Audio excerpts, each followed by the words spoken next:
Position und hat damit die Nummer 12 heute mit der Auswahl für Florian Fürst. Gewaltiger Start von Frankie Zorn, der sofort hier an die Spitze geht, vor der 11 der Olaf Serenius. Position 3 für Jan Glatowski.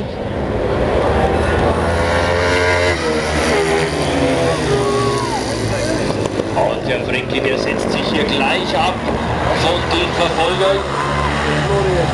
Schaut sich um, aber ich glaube, so weit kann er gar nicht umschauen.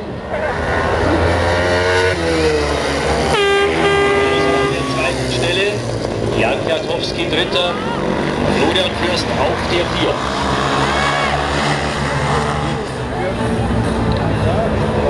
Und da geht's in die letzte Runde.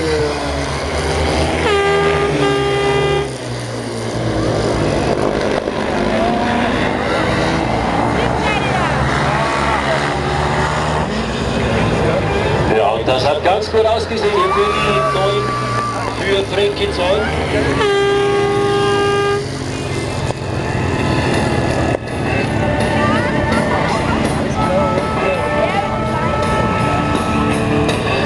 Der Europameister holt sich hier auch die ersten 3 Punkte in seinem ersten Lauf. Rennen 3 das Ergebnis, Platz 1 die Startnummer 9 Frankie Zorn aus Österreich 3 Punkte.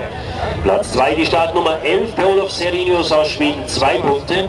Dritter Platz die Nummer 10 Jan Glatowski aus Tschechien 1 Punkt. Und auf Platz 4 die Nummer 12 Florian Fürst Deutschland mit 0 Punkten.